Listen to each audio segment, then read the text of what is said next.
अस्सलाम वालेकुम। यकीन हो तुम मेरा एपिसोड नंबर 6। ज़लिश अपने रूम में दाखिल हुई तो उसे कुछ खटखट की आवाज़ सुनाई दी। पहले तो उसने उसे अपना वहम समझा और बेड पे लेट गई। थोड़ी देर बाद ऐसा लगा जैसे कोई इसके बेड से करीब से गुज़रा। इसने बेड पे ही बैठे हुए इधर उधर देखा, बेड के नीचे भी देखा, लेकिन उसे कुछ नज़र नहीं आया। खटखट की आवाज़ अब ज़्यादा आने लग गई थी। ज़लिश को बहुत अजीब महसूस हो रहा था। फिर उसने देखा पर्दे बार बार ऊपर नीचे हो रहे हैं। वो आहिस्ता आहिस्ता आगे बढ़ी और पर्दे को जल्दी से हटा दिया। ज़लिश ने चीखें मारना शुरू कर दी क्योंकि उसने चूहा देख लिया था। चूहा भी इसकी चीखें सुनकर कभी इधर जाता कभी उधर जाता। सब उसकी चीखें सुनकर इकट्ठे हो चुके थे। आखिर सर राशिद ने आगे बढ़कर एक कपड़े से चूहे की दम से पकड़कर उसे बाहर फेंक दिया।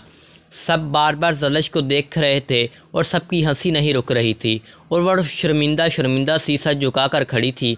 चलो अब सब अपने रूम में बहुत हो गया। तमाशा सर अब नवाज़ भी इसकी चीखें सुनकर वहां पहुंच चुके थे। और मिस ज़लिश, आप अब बड़ी हो गई हैं, कितनी अच्छी पोस्ट पर हैं और इतनी बच्चों वाली हरकतें। हिट लिस्ट में आपसे ये एक्सपेक्ट नहीं कर पा रहा था। अपने आप को मजबूत बनाओ, सर रब नवाज़ ने कहा और सबको चलने का इशारा करके निकल गए।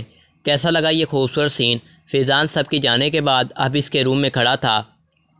तो ये भी आपकी कारस्तानी है? ज़लिश उसे बेबसी के अंदाज में देख रही थी। हाँ तो और इधर चूहे कहाँ से आ जाने थे? तुमने मेरा खाना ख़राब किया था, ये उसकी सज़ा है। फ़िज़ा ने उसके करीब आते हुए कहा।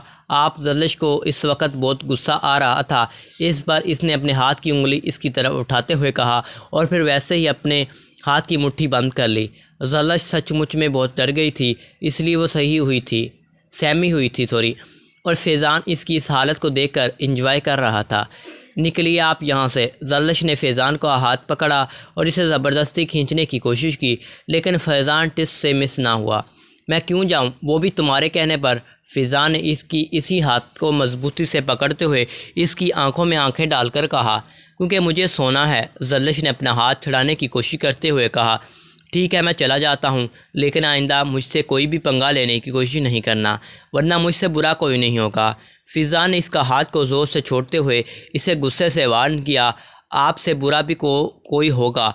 ज़लिश ने भी इसे डटाई से अपने हाथ को सहलाते हुए जवाब दिया। उसे बहुत दर्द हो रहा था।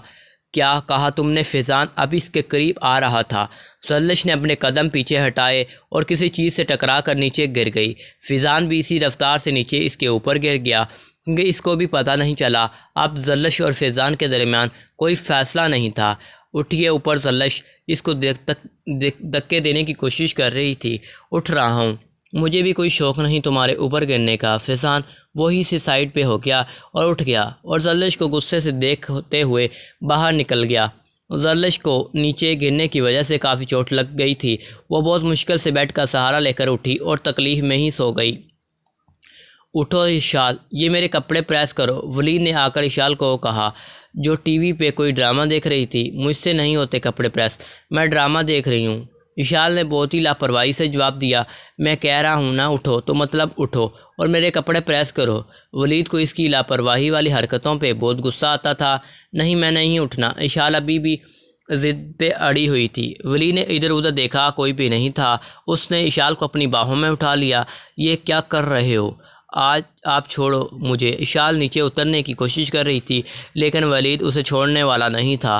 वो इसको इस्त्री वाले टेबल के पास जाकर उतारता है। करो कपड़े प्रेस मेरे वलीद। वही खड़ा हो गया। अब मजबूरन इशाल को इसके कपड़े प्रेस करना पड़े। इसरार भाई, मुझे अपने बच्चियों की बहुत टेंशन होती है। मेरे मरने के बाद इनका क्या बनेगा? शबीर साहब अपनी सारी हिम्मत हार चुके थे क्योंकि दिन ब दिन उनकी तबीयत ख़राब होती जा रही थी। ऐसी बातें क्यों करते हैं आप? कुछ नहीं होगा आपको। इसरार साहब खुद रोने वाले हो रहे थे। वो भी जान चुके थे कि अब शबीर साहब की हालत सुधरने वाली नहीं है। तुम्हारी बेटी ज़मन को मैं अपनी बहू बना लूँगा और समन असद के लिए बैठा लेंगे। इसरार साहब ने इन्हें तसल्ली देते हुए कहा।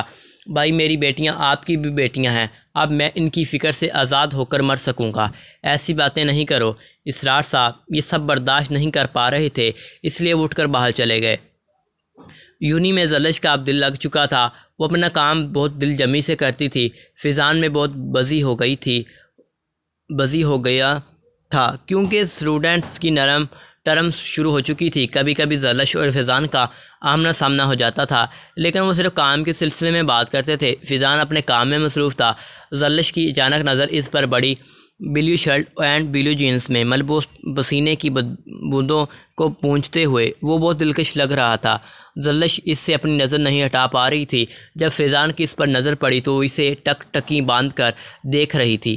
فیضان بھی اس کے پاس ہی آ گیا۔ کہا، کہاں گم ہو تم؟ کام کر لو اپنا۔ فیضان نے اس کو آنکھیں دکھاتے ہوئے غصے سے کہا، ہاں کام ہی کر ہوں۔ اپنی زلش نے نظریں نیچے کر لیں۔ اچھا تو مجھے دیکھنا بھی تمہارا کام ہے؟ فیضان نے اسے اپنی آنکھوں میں سموتے ہوئے کہا۔ ہاں نہیں، وہ میرا مطلب ہے کہ میں کسی سوچ میں گم تھی۔ یہ نہیں پتا تھا کہ نظر آ پر ہے۔ زلش کو سچ مچ میں بہت شرمندگی ہو رہی تھی۔ اوکے، آئندہ خیال رکھیے گا، فیضان نے اسے کہتے ہوئے چلا گیا، لیکن اس کے دلوں کے تار اب مکمل طور پر فیضان سے جڑ چکے تھے۔ To be continued.